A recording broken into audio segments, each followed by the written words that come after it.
مسلک اعلی حضرت پہ قائم رہو، زندگی دی گئی ہے اسی کے۔ تو علم کی مجلسوں میں بیٹھنا چاہیے۔ یہ سوالات و جوابات ہیں، وقت کم ہے، اس لیے جو ہے نا جو سوال کرنا چاہتے مجھ سے فوراً کریں، انشاءاللہ تعالی مختصر صحیح لیکن جامع طور پر انشاءاللہ جواب دیا جائے گا۔ ہاں فرمایا۔ الحمدللہ آج 24 مارچ 2023 بروز جمعہ 1 رمضان مبارک 1444 ہجری، نماز جمعہ سے پہلے جماعت رضائے مصطفیٰ شاخ جے پور کے زیر اہتمام نوری محفل بنام رمضان شریف سے متعلق سوال جواب سیشن کا اہتمام کیا گیا ہے، جس میں واٹس ایپ کے ذریعے موصول ہونے والے سوالوں کے جواب خلیفہ حضور تاج الشریعہ حضرت علامہ مولانا مفتی عبدالستار صاحب قادری رضوی مفتی اعظم جے پور عطا فرمائیں گے، لہٰذا آپ حضرات پوری توجہ کے ساتھ سماعت فرمائیں۔ سوالات کرنے والوں کی جانب سے اور حضرت کی بارگاہ میں اور تمام سامعین کی بارگاہ میں سلام عرض ہے، السلام علیکم ورحمۃ اللہ وبرکاتہ۔ وعلیکم السلام ورحمۃ اللہ۔ سوال 1، نماز تراویح کی 20 رکعتوں میں حافظ قرآن کو کتنا قرآن شریف پڑھنا چاہیے؟ محمد فرحان، محلہ ماوتان، جے پور۔ بسم اللہ الرحمن الرحیم، احمدہ واصلی واسلم علی رسولہ الکریم، اللہم صلی علی سیدنا مولانا محمد وعلی آل سیدنا ومولانا محمد کما تحب وترضى بأن تصلی علیہ صلاۃ وسلام علیک یا سیدی یا رسول اللہ صلی اللہ تعالی علیہ وسلم۔ سوال ابھی آپ حضرات نے سماعت فرمایا وہ یہ ہے کہ تراویح میں حافظ قرآن کو نماز تراویح میں روزانہ کتنا پڑھنا چاہیے؟ تو یہ آپ کے ذوق سماعت پر ہے، یعنی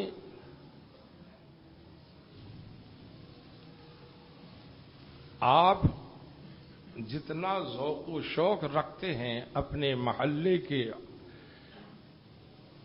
حافظ صاحب یا آپ کی مسجد کے جو حافظ صاحب ہیں ان سے آپ فرما دیں کہ حضرت روزانہ شروع میں 1.5 پارہ، پھر کچھ دن کے بعد 1 پارہ، پھر آخر میں چاہے آدھا پارہ یا روزانہ 1.25 پارہ، لیکن اتنا بھی نہیں ہونا چاہیے کہ ہمارے حفاظ کرام پڑھنے کے لیے کھڑے ہو جائیں تو کئی پارے پڑھ جائیں، یہ کہ لوگوں میں اکتاہٹ پیدا ہو، گھبراہٹ پیدا ہو اور نمازی منتشر ہونے لگیں، ادھر ادھر بھاگنے لگیں اور دوسری مسجدوں کو تلاش کرنے لگیں۔ لہذا اتنی آسانی رکھیے کیونکہ ہمارے درمیان میں بوڑھے بھی ہیں، بیمار بھی ہیں، بچے بھی ہیں، لہذا جو ہے نا آپ کے اوپر ہے، لیکن اتنا ضرور ہے کہ بہت سارے لوگ جو ہے نا 10 روزہ قرآن سننے کا اہتمام کرتے ہیں، 10 روزہ جو ہے نا قرآن سنا جاتا نہیں، 10 روز میں جو ہے نا قرآن سنتے ہیں، ہے نا، پھر وہ سمجھتے ہیں کہ تراویح سے چھٹی ہو گئی۔ بھائی چھٹی نہیں ہے، قرآن پڑھ لیا آپ نے یا سن لیا آپ نے، لیکن نہ تو پڑھنے والے کو چھٹی مل سکتی ہے نہ سننے والے سکتی ہے۔ نماز تراویح سنت مؤکدہ ہے، ابھی اس کا جواب انشاءاللہ آگے دیں گے، لیکن نماز تراویح تو پورے مہینہ ہی پڑھنا پڑے گی، پورے مہینہ سنت مؤکدہ ہے۔ ہاں فرمائے آگے۔ سوال 2، زید خواجہ نگر جے پور سے سوال پوچھتے ہیں کہ بقر کی 23 سال کی زکوٰۃ باقی ہے، لیکن یہ 23 سال انگریزی تاریخ کے حساب سے ہے اور چاند کی تاریخ نہیں پتہ، اب زکوٰۃ کا حساب کس طرح لگائیں؟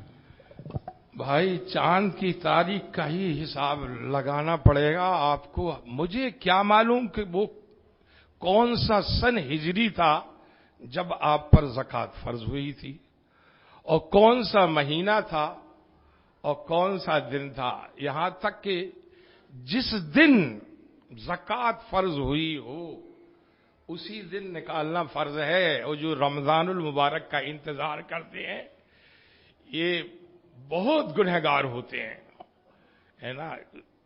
اکثر اسی مہینے میں لوگ زکات نکالتے ہیں اور اس چکر میں نکالتے ہیں کہ ایک نیکی کی جگہ 70 نیکیاں مل جائیں، لیکن گناہ کتنے کما ڈالے آپ نے؟ بھائی جو ہے نا، جس طریقے سے نماز کے لیے کوئی لمبا چوڑا انتظار نہیں کیا جاتا اس کی ادائیگی کے لیے، ہے نا، اسی طریقے سے زکات کی ادائیگی کے لیے انتظار نہیں کرنا چاہیے۔ جیسے ہی آپ پر فرض ہے، مطلب آج کون سی تاریخ ہے رمضان مبارک کی؟ ایک رمضان مبارک ہے، یکم رمضان مبارک ہے۔ آج آپ کو اتنا روپیہ یا اتنا مال حاصل ہوا تو آج آپ پر زکات فرض نہیں ہے۔ کتنا مال؟ جتنے مال پر وہ مالک نصاب ہو جاتا ہے وہ زکات فرض ہو جاتی ہے۔ اتنا مال آ تو گیا لیکن ابھی زکات فرض نہیں ہوئی، بلکہ پورا سال گزارنا پڑے گا۔ جب آنے والا سال جیسے ہی یکم رمضان المبارک آئے گا آپ کے اوپر زکات فرض ہو جائے گی۔ پھر تاخیر کریں گے تو گنہگار ہوں گے، اور جو ہے نا پورا سال گزار دیتے ہیں رمضان المبارک کے خاطر، رمضان مبارک کی وجہ سے کہ رمضان مبارک کا مہینہ آئے گا تب جا کے زکات ادا کریں، بہت گنہگار ہیں اور ان کو توبہ بھی کرنا چاہیے، تاخیر پر توبہ کرنا چاہیے اور جلدی سے زکات نکال دینا چاہیے۔ کیا معلوم موت کب آ جائے۔ رمضان مبارک میں زکات فرض نہیں ہے بھائی، پہلے بھی بتا چکا ہوں میں، پہلی دفعہ نہیں ہے نا۔ لوگ نکالتے اسی مہینے میں ہے لیکن رمضان مبارک ہی نہیں ہے، بلکہ سال کے کسی مہینے میں بھی۔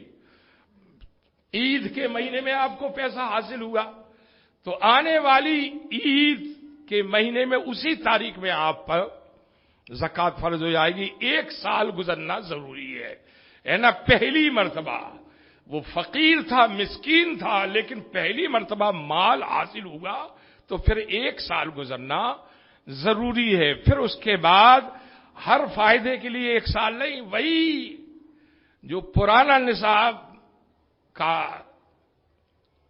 سال پورا ہوتا ہے، جیسے ہی سال پورا ہوگا تمام نصابوں کی زکات آپ کو اسی دن ادا کرنا پڑے گی۔ ایسا نہیں ہے یہ نا کہ کوئی نیا مال ملا تو پھر ایک سال کا انتظار کریں گے، یہ بالکل غلط ہے اور ان تمام مسائل کو سیکھنا چاہیے۔ تو مجھے معلوم نہیں ہے کہ آپ موبائل کے ذریعے سے میں بتا رہا ہوں، موبائل میں ایک سسٹم ہے کہ اس سے جو ہے نا آپ 23 سال پہلے جو ہے نا کون سا سن ہجری تھا اور عربی کا کون سا مہینہ تھا، کون سی تاریخ تھی۔ اللہ تعالیٰ فرماتا ہے یسألونک عن الاہلہ قل ہی مواقیت للناس والحج۔ اس آیت سے جو سورہ بقرہ دوسرے پارے کی آیت سے پتا چلا کہ اسلامی جتنے بھی اسلامی فرائض ہیں ان کی تکمیل جو ہے نا چاند کے حساب سے، یعنی انسان جو بالغ ہوتا ہے نا، اس میں بھی چاند کی تاریخ کا اعتبار ہوتا ہے۔ زکات فرض ہوتی ہے تو چاند کی تاریخ کا اعتبار ہوتا ہے۔ حج فرض ہوتا ہے تو ایسا نہیں ہے کہ کسی مہینے میں ہی آپ حج کرے آئے، بلکہ اس میں بھی چاند کی تاریخ کا اعتبار ہے۔ تو ہر اپنے جو دینی جو ہے نا معاملات ہیں اس میں صرف چاند کی تاریخ کا اعتبار ہوتا ہے، اسی کے مطابق اپنے فرائض کی تکمیل میں لگ جائیں۔ محمد عامر خواجہ نگر امرت پوری سے سوال کرتے ہیں کہ کیا روزے کی حالت میں آنکھ میں پانی جانے سے کیا روزے میں کوئی فرق پڑتا ہے؟ مطلب ہم جب وضو کرتے ہیں تب منہ دھوتے وقت آنکھ کھلی رکھیں یا بند؟ بھائی جو ہے نا روزانہ بھی کھلی رکھ کے وضو نہیں کرنا چاہیے، تو رمضان مبارک میں کیوں کھولیں گے آپ، ہے نا۔ لیکن اتنا بھی نہ بھیچے، پکڑو یہ چشمہ، اتنا نہ بھیچے کہ دیکھیے ایسے کر لیں اور جو ہے نا آپ نے وضو کیا تو اگر یہ پلک یا پلکوں کا وہ حصہ جو بھیچنے کی وجہ سے دب گیا اور زور سے بھیچ لیا کہ آنکھ میں پانی نہ چلا جائے، آنکھ میں پانی نہیں پہنچانا ضروری نہیں ہے۔ آنکھ میں پہلے ہی بتا جاؤں گی، یہ آنکھ کا جو ڈلا اندر کا ہے نا جس سے ہم لوگ آپ دیکھتے ہیں، اس کا دھلنا فرض نہیں ہے اور نہ اس میں خواہ مخواہ کے لیے پانی بھی نہیں ڈالنا چاہیے، کہ ضرر پہنچنے کا اندیشہ ہے، بس سیدھی سیدھی آپ آنکھ بند کر لیں. بہت زیادہ بھیجیں گے تو بہت سا حصہ پلکوں کا دب جائے گا، اور اگر ایک بال کے برابر سوکھا رہ گیا تو وضو نہیں ہوگا. جب وضو نہیں ہوگا تو آپ کی نماز بھی نہیں ہوگی. تو لہذا جو ہے نا آنکھ کا جو ڈھلا ہے نا اس کا دھلنا فرض نہیں ہے، بلکہ آنکھ نارمل طریقے سے بند کر لیں، بالکل یوں ہی ہے نا. زیادہ تکلف میں نہ پڑیں کہ بہت زور سے بھیجیں ورنہ وضو ہی نہیں ہوگا، بلکہ بند کر لیں اور آرام سے وضو کریں اور پلکوں کو بند کر کے اپنا چہرہ دھوئیں. ہاں جی. حضرت، روزہ افطار کرنے کا صحیح طریقہ کیا ہے؟ یعنی افطار کی دعا کب پڑھنی چاہیے، روزہ کھولنے سے پہلے یا بعد میں؟ غلام حسین، جے پور. اس سوال کا جواب آپ اسی کی دعا سے سننے تو زیادہ سمجھ میں آ جائے گا. دعا میں کیا پڑھتے ہیں؟ اللہم انی لک صمت، اے اللہ میں نے تیرے لیے روزہ رکھا. سبحان اللہ. وہ اللہ کے لیے ہی روزہ رکھا جاتا ہے. وبک آمنت، اور تیری ذات پر میں ایمان لایا. وعلیک توکلت، اور تیرے اوپر مکمل طریقے سے بھروسہ کیا. اور پھر آخر میں کیا کہتے ہیں؟ وعلی رزقک افطرت، اور میں نے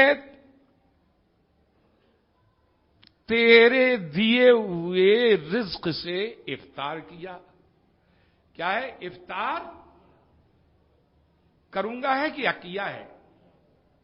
اور جب کیا تو پہلے بسم اللہ پڑھ کے روزہ کھولا جائے، اس کے بعد پھر پڑھا جائے، ورنہ یہ تو بات بالکل جھوٹی ہو جائے گی کہ دعا پڑھ رہا ہے والا رزق کا افطر، تو میں نے تیرے دیے ہوئے سے افطار کیا اور پتہ چلا پہلے دعا پڑھ لی بعد میں افطار کر رہے، تو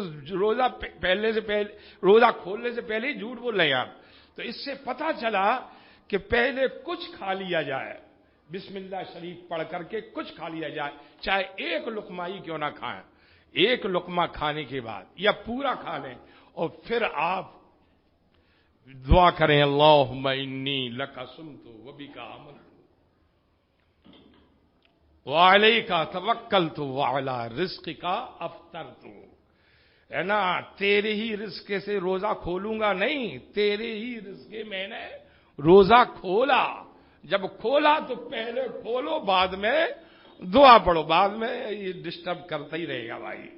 ہاں درود پاک پڑھیں اللہم صلی اللہ سیدنا محمد وعلی سیدنا محمد صلاۃ و سلام علیہ رسول. تو روزہ کھولنے کے بعد دعا پڑھنا چاہیے. جی آگے.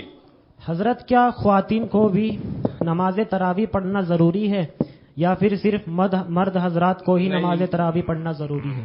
انجم مومنان. ہرگز ایسا نہیں ہے نا، بلکہ یہ مرد عورت سب پر سنت مؤکدہ ہے، اور اس کا ترک کرنے والا گنہگار اور جہنم کے عذاب کا مستحق ہے، چاہے وہ مرد ہو یا عورت.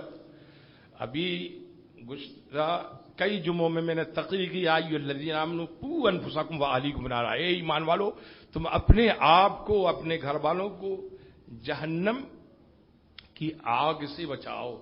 تو گھر والوں کو نیکی کا حکم دو تو ان کو بتاؤ کہ یہ سنت مؤکدہ ہے. اکیلے ہی پڑھ کے مت چلے جاؤ، بلکہ گھر میں جا کر کے بھی بتاؤ کہ بھی پڑھ، نہیں تو تیرے ہاتھ کا کھانا نہیں کھائیں گے، پڑھ جلدی سے. ہے نا، وضو کراؤ، جو ہے نا کہو پوری رات پڑھ سکتے ہیں، سحری تک پڑھ سکتے ہیں تراویح، یہ یاد رکھنا.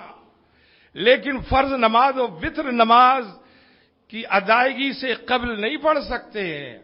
فرض اور وتر کے بعد کبھی بھی پڑھ سکتے. جس نے نماز تراویح نہیں پڑھی ہے تو سحری کے ٹائم بھی پڑھ سکتا ہے، سحری کا وقت ختم ہونے سے پہلے پہلے پڑھ سکتا ہے. جی. غلام علی، خواجہ نگر، جے پور سے سوال کرتے ہیں. حضرت، ان کے 3 سوال ہیں، جس میں پہلا، حاملہ عورت کے پیٹ میں بچہ ہو تو کیا اس کا بھی فطرہ دینا ضروری ہے؟ نہیں. آگے پوچھو. کیا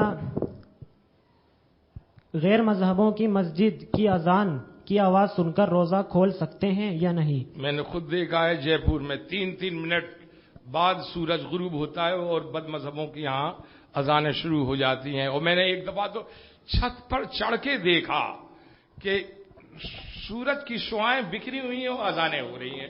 سب کے روزہ کھلوائے جا رہے ہیں. تو بھائی بد مذہبوں کا تو کوئی اعتبار ہے ہی نہیں ہے نا. لہذا جو صحیح المذہب ہیں ہے نا، ان کی مساجد سے جو اذانوں کی آواز سنائی دے اور اپنا موبائل بھی کھول کر کے دیکھ لیں، کبھی کبھی دھوکہ ہو جائے خدا نہ خواستہ، تو صرف اذان پر اعتبار نہ کیا جائے بلکہ جو ہے نا اپنا موبائل کھول کر کے دیکھ لیں اور پھر افطار کریں. جی نوری محفل بنام رمضان شریف کے تعلق سے سوال و جواب سیشن من جانب جماعت رضائے مصطفیٰ شاخ جے پور.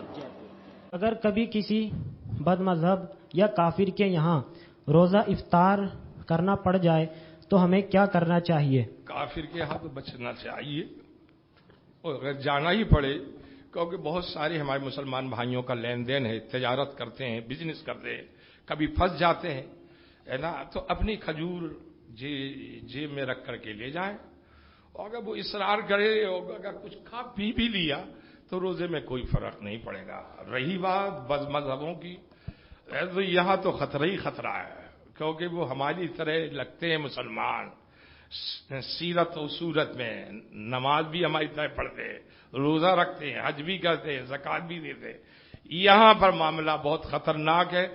ان کی مصاحبت حرام ہے، ان کے ساتھ مجالست یعنی ان کے ساتھ اٹھنا بیٹھنا سب حرام ہے، اور ان کے ساتھ کھانا پینا حضور نے فرمایا ولا تجالسوہم ولا تواکلوہم ولا تشاربوہم ایاہم و ایاکم لا یضلونکم ولا یفتنونکم او کما قال علیہ الصلوۃ والسلام. حضور فرماتے ہیں بد مذہبوں کی صحبت میں نہ بیٹھو ہے نا، ان کے ساتھ نہ کھاؤ نہ پیو، جب وہ مر جائیں تو ان کی نماز جنازہ نہ پڑھو، جب وہ مریض ہوں تو ان کی عیادت کرنے نہ جاؤ. ایاہم و ایاکم، تم اپنے آپ کو ان کی صحبتوں میں بیٹھنے سے بچو، کہیں وہ تمہیں گمراہ نہ کر دیں. لا یضلونکم ولا یفتنونکم، کہیں تمہیں فتنے میں نہ ڈال لیں، تمہارا عقیدہ نہ چھن جائے. اور بہت دفعہ دیکھا ہے کہ ان بد مذہبوں کی صحبت سے لوگ سنی صحیح العقیدہ ہوتے ہیں باپ داداؤں سے، جو ہے نا سنی صحیح العقیدہ ہوتے ہیں، لیکن وہ بد مذہبوں کی صحبت میں بیٹھ کر کے پکے بد مذہب ہو جاتے ہیں اور نہ جانے کتنوں کو وہ بد مذہب بنا ڈالتے ہیں. لہذا یہ جائز نہیں ہے. جی آگے. حضرت کیا ہم اپنی زکوٰۃ کی رقم اپنے مرحومین کے ایصال ثواب کی نیت سے جیسے کسی مدرسے میں دے سکتے ہیں یا نہیں؟ عبادت دو قسم کی ہے، عبادت بدنیہ اور عبادت مالیہ ہے نا. یہ خواہ جو ہے نا نفلی عبادات ہوں یا فرائض سے متعلق ہوں، فرض عبادات ہوں ہے نا، ان سب کا ثواب اپنے مرحومین کے نام ایصال کر سکتے ہیں. اپنے مرحوموں کو ان سب اعمال کا ثواب پہنچا سکتے ہیں. حضرت خواتین کی طرف سے کچھ سوال ہیں، جس میں پہلا ہے نا کہ مطلب کچھ خواتین کو سفید پانی یعنی لیوکوریا کی شکایت رہتی ہے، تو اس حالت میں روزہ رکھنے سے کیا روزے پر کوئی فرق پڑے گا؟ کوئی فرق نہیں پڑے گا بھائی. یہ سفید پانی اگر دن رات آئے تب بھی روزے میں کوئی فرق نہیں پڑے گا، بلکہ روزہ رکھنا فرض ہے. جی. ہندا نے حیض کی مدت کے بعد غسل کیا اور سحری کر کے روزہ رکھ لیا، پھر کچھ گھنٹوں کے بعد خون کی رنگت محسوس ہوئی، تو کیا ہندا کا روزہ باقی رہا یا فاسد ہو گیا؟ یہ تو مکمل باقاعدہ ایک جمعہ کی تقریر ہے بھائی، اگر تشریح کریں تو یاد رکھیے. دو حیضوں کے درمیان سب سے پہلے تو یہ مسئلہ سنیے. حیض کس کو بولتے ہیں؟ عورت کی ناپاکی کے زمان ہے، اور وہ دو طرح کے ہوتے ہیں، ایک نفاس اور ایک حیض. بچہ جننے کے بعد عورت کے آگے کے مقام سے جو خون آتا ہے، بالکل واضح طور پر بیان کر رہا ہوں، اچھی طرح سن لو. مسائل شریعہ کا چھپانا حرام ہے اور علم دین پھیلانا فرض ہے. عورت کے آگے کے مقام سے جو خون بچہ جننے کے بعد نکلتا ہے اس کو خون نفاس کہتے ہیں. اور جو ہر مہینہ عادتاً عورت کے آگے کے مقام سے آتا ہے، بشرطے کہ وہ اس کی عمر کم از کم 9 سال اور زیادہ سے زیادہ 55 سال ہو، کیونکہ 9 سال سے کم عمر کی بچی کو یہ خون آئے تو وہ حیض نہیں ہے. اسی طرح 55 سال کی عمر کے بعد یہ خون آئے تو وہ خون حیض نہیں ہے. اور ان باتوں میں پوری توجہ کرنا چاہیے. بہت سے لا علمی میں نہ جانے کتنی نمازیں چھوڑتے ہیں اور کتنے روزے چھوڑ جاتے ہیں. اور 2 حیضوں کے درمیان میں یا نفاس اور حیض کے درمیان میں کم سے کم 15 دن کا فرق ہونا ضروری ہے. کتنے دن؟ یعنی عورت کے لیے ناپاکی کا جو زمانہ آیا ہے اور پھر پاکی کا زمانہ ہے، پھر ناپاک ہوئی، تو جو پاکی کا زمانہ ہے اس کے لیے کم از کم 15 دن ہونا چاہیے. 15 دن سے کم میں اگر دوبارہ خون دیکھے گی تو وہ حیض نہیں ہے، نہ اس میں روزہ معاف ہے نہ نماز معاف ہے. اس لیے جو ہے نا 15 دن کی بیچ میں مدت ہونا. اب سنیے کہ اس کی اقل مدت اور اکثر مدت کیا ہے. حیض کی اقل مدت 72 گھنٹہ ہے، یعنی 3 دن 3 رات. کم سے کم مدت، اقل مدت کا مطلب کیا ہے؟ کم سے کم مدت 72 گھنٹہ ہے، 3 دن 3 رات. اور اکثر مدت کیا ہے؟ 10 دن ہے. یہ بہت مختصر سا بتا رہا ہوں، ورنہ تقریباً 1.5 گھنٹہ ہو جائے گا سمجھاتے سمجھاتے اور بات ختم نہیں ہوگی. لہذا کوئی یہ نہ کہے کہ صاحب حیض کے تمام مسائل نہیں سکھائے آپ نے، مختصر سا بتا رہا ہوں. تو اگر 10 دن کے اندر دوبارہ وہ خون دیکھ رہی ہے، اگرچہ اس نے غسل کر لیا تھا، دوبارہ خون دیکھ رہی ہے تو وہ حیض کا خون ہے پورے جب تک 10 دن نہ گزر جائے ہے نا. اور وہ خون برابر دیکھ رہی ہے تو روزہ نہیں رکھ سکتی. ہاں 10 دن پورے گزر جائیں، یہاں تک 11-12 تک پہنچ جائے تو سب سے پہلے مثلا اس کی 5 دن کی عادت تھی اور اب اس کو خون آیا کتنے دن اس مہینہ؟ 12 دن خون آیا تو 5 دن حیض کے کہلائیں گے اور باقی جو خون 6ویں دن 7ویں دن 8ویں دن 9ویں دن 10ویں دن 11ویں دن 12ویں دن آ کر کے ختم ہوا، یہ سب استحاضہ کا خون کہلائے گا. اور اس میں نہ روزہ معاف ہے اور نہ نماز معاف ہے. حال اس کو اچھی طرح سمجھے. لیکن اتنا پھر بتا رہا ہوں کہ کم از کم مدت اس کی 3 دن 3 رات ہے، اکثر مدت 10 دن 10 رات ہے. کہ اس درمیان میں اگر اس کو دوبارہ خون آتا ہے، اگرچہ اس نے غسل کر لیا ہے، تو اب اگر روزہ رکھے گی 10 دن کے اندر اور خون آ گیا اس کو تو وہ خون حیض ہے، روزہ رکھنا حرام ہے. مختصر سا بتایا میں نے. ہاں کیا حاملہ یعنی پریگننٹ عورت روزہ چھوڑنا چاہے تو چھوڑ سکتی ہے؟ چھوڑ سکتی ہے بشرطے کہ اس کو جانی نقصان ہو یا اس کے پیٹ میں جو بچہ ہو اس کو جانی نقصان ہو. ہاں آگے بولو، جلدی بولو، ٹائم بہت ہو رہا ہے. عبد القادر دلی سے سوال کرتے ہیں کہ میں نے سنا ہے مسافر کو روزہ چھوڑنے کی اجازت ہے، اگر ہاں تو اگر کوئی مسافر سفر کے دوران روزہ رکھنا چاہے تو کیا وہ روزہ رکھ سکتا ہے؟ مسافر کو روزہ چھوڑنے کی اجازت ہے، لیکن رکھنا چاہے تو رکھ سکتا ہے. لیکن اس کا مطلب یہ نہیں ہے کہ روزہ رکھنا معاف ہو گیا ہے، بلکہ جب گھر آئے تو روزہ رکھنا شروع کر دے اور جتنے روزے سفر کی حالت میں قضا ہو گئے ہیں ان کو بعد عید رکھے، ہے نا. عید کے دن نہیں رکھ سکتا ہے، عید کے دن تو روزہ رکھنا حرام ہے. عید کے دوسرے دن، تیسرے دن، چوتھے دن شش عید کے روزے رکھتے ہیں. آپ چاہیں تو شش عید کے روزے میں رمضان مبارک کے روزے جو قضا ہو گئے وہ بھی رکھ سکتے ہیں. جی آگے جلدی بولیں. حضرت روزہ افطار کرنے کے لیے اذان کا انتظار کرنا ضروری ہے یا وقت ہوتے ہی بنا اذان سنے روزہ کھول سکتے ہیں؟ اگر آپ کی گھڑی میں ٹائم صحیح ہے نا تو اذان کا انتظار نہ کریں. اذان ہو سکتا ہے کسی وجہ سے نہ سنائی دے یا جو ہے اذان میں مؤذن صاحب کسی وجہ سے لیٹ ہو جائے تو اذان کا انتظار. افطاری میں جلدی کرو. حضور علیہ الصلوۃ والتسلیم نے ارشاد فرمایا، یہ ترمذی شریف کی حدیث پاک ہے نا.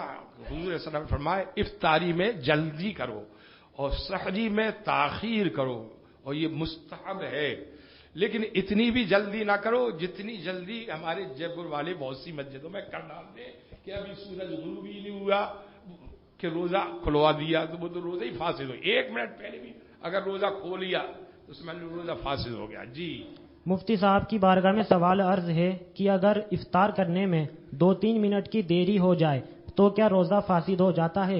زید 4 دروازہ. نہیں، بالکل نہیں ہوتا ہے. میں نے پہلے ہی بتا دیا کہ جلدی افطار کیا، اگر لیٹ ہو گئے تو کوئی کراہت بھی نہیں ہے، نہ روزہ باہر صورت ہو جائے گا. جی آگے. حضرت رمضان میں خوشبو وغیرہ لگا سکتے ہیں؟ سلمان علی رام. لگا سکتے ہیں. آگے. حضرت کیا روزے کی حالت میں بیڑی، سگریٹ، حکے وغیرہ کا دھواں حلق میں چلا جائے تو کیا روزہ ٹوٹ جائے گا؟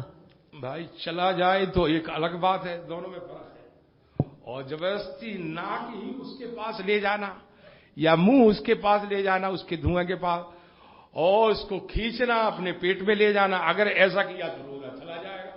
اور اگر ایسا نہیں ہے تو دھواں وغیرہ اور بیڑی کوئی سگریٹ پی رہا ہے اور اس کی خوشبو یا بدبو جو بھی ہے جو ناک میں محسوس کر رہے ہیں وہ نا، تو اس سے روزہ نہیں جائے گا. ہاں آگے بولو. حضرت زید نے سحری کر لی اور نماز فجر پڑھ کر سو گیا اور اس نے زبان سے روزہ رکھنے کی دعا نہیں پڑھی تو کیا اس کا روزہ مانا جائے گا یا نہیں؟ بکر توپ کھانے کا راستہ. زندگی بھر تک زبان سے روزے کی نیت نہ کریں. یاد رکھو، بڑی ذمہ داری سے بولا. زندگی بھر تک زبان سے روزے کی نیت نہ کریں تب بھی روزہ ہو جائے گا، اس لیے کہ صرف سحری کے لیے اٹھنا اور سحری کھا لینا یہی نیت ہے. سحری کھانا یہی نیت ہے. اور اگر آپ نے سحری کھا لی اور نیت کر لی کہ میں نے آج کے روزہ رکھنے کی یا جو دن نکلے گا اس دن کے روزہ رکھنے کی میں نے نیت کی، لیکن دل میں روزہ رکھنے کی نیت نہیں ہے اور زبان سے کہہ لیا تو وہ روزہ نہیں مانا جائے گا. اگرچہ نویت ان اصوم غدا للہ 1000 مرتبہ بھی پڑھے تب بھی روزہ نہیں مانا جائے گا. اور نہیں پڑھا اور صرف دل میں ارادہ کر کے سحری کھا لی تو اس کا روزہ ہو جائے گا. مفتی صاحب سے میرا سوال ہے کہ زید نے روزے کی حالت میں اپنے موبائل پر غلط مناظر کے فوٹو اور ویڈیو دیکھے جس بنا پر اسے انزال ہو گیا. اب اس کو یہ معلوم نہیں کہ منی نکلی یا مزی، تو اب اس صورت میں اس کے روزے کا کیا حکم ہے؟ اور روزے کی حالت میں یا غیر روزے دار ہونے کی صورت میں کوئی اس طرح کا عمل کرتا ہے تو اس کے لیے شریعت کا کیا حکم ہے؟ زید کچرا بستی جے پور. معاذ اللہ رب العالمین. یہ حرکت خبیثہ ہے، شنیعہ ہے. اس سے ہر مسلمان، نوجوان، بڑوں کو، چھوٹوں کو، سب کو بچنا چاہیے اور کم سے کم خدا سے تو حیا کرنا چاہیے، ہے نا. بتائیے، عالم یہ ہو گیا ہم بندوں سے حیا کرتے ہیں کہ کوئی بندہ نہ دیکھ لے، چپ چپ کر کے جو ہے نا، معاذ اللہ رب العالمین، اس طرح غلط اور گندے مناظر دیکھتے ہیں. لیکن یاد رکھو، خدا کی بارگاہ میں تمہارا کوئی بھی عمل پوشیدہ نہیں، وہ سب کچھ دیکھ رہا ہے. اور اللہ تبارک تعالیٰ کی بارگاہ میں جری ہونا دنیا و آخرت کو تباہ و برباد کرنا ہے اور اپنے آپ کو جہنم کا مستحق بنانا ہے. ایسے نوجوان کو چاہیے کہ وہ ان حرکات شنیعہ سے باز آ جائے اور سچے دل سے توبہ کرے. باقی رہا مزی کا معاملہ، تو اگر مزی نکلتی ہے تو مطلقاً جو ہے نا کسی حالت میں جو ہے نا روزہ باطل نہیں ہوتا ہے.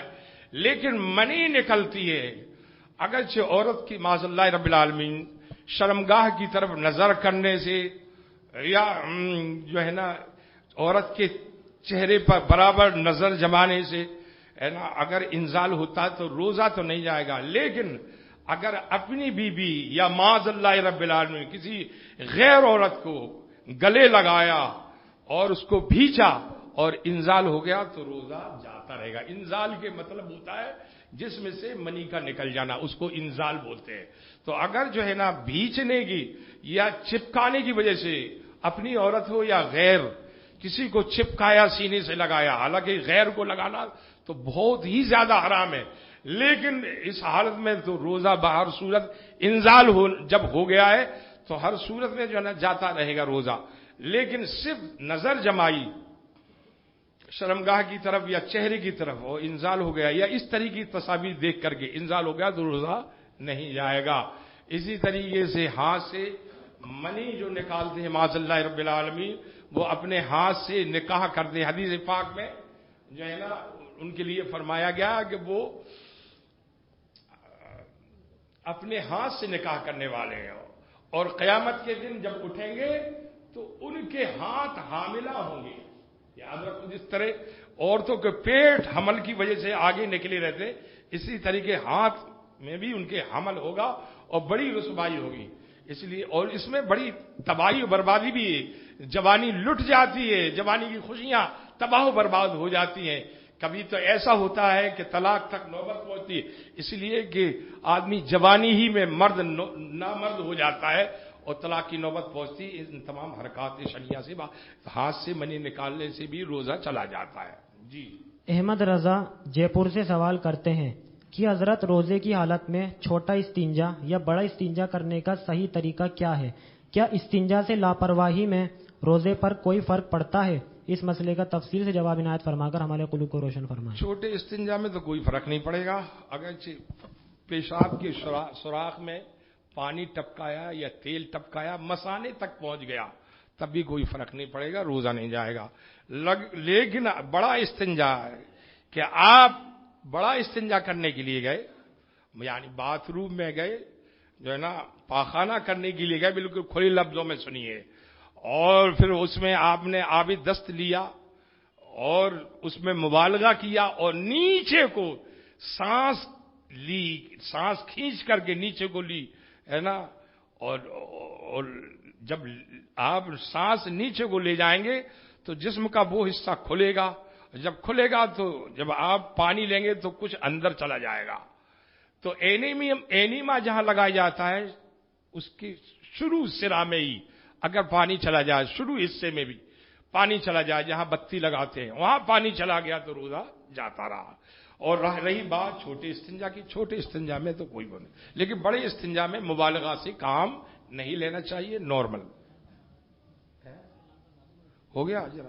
اور کتنے حضرت سوالات تو کافی ہیں لیکن وقت ہو چکا ہے، تو آپ سے گزارش. نوری محفل بنام رمضان شریف کے تعلق سے سوال و جواب سیشن من جانب جماعت رضوائے مصطفیٰ شاخ جے پور.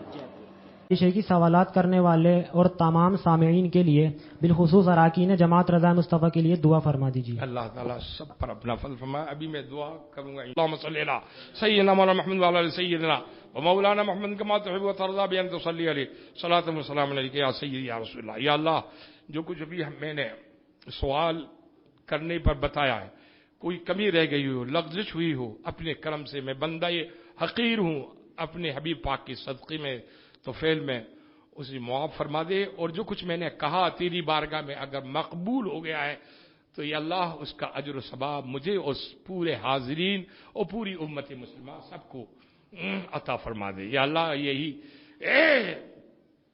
مسائل شریعہ کی خدمات کو ہمارے لیے ذریعہ نجات بنا دے، دخول جنت کا سبب بنا دے. یا اللہ ہم سب مسلمانوں پر اپنا فضل عظیم فرما، کاروبار میں برکت عطا فرما، بیماروں کو تندرستی عطا فرما.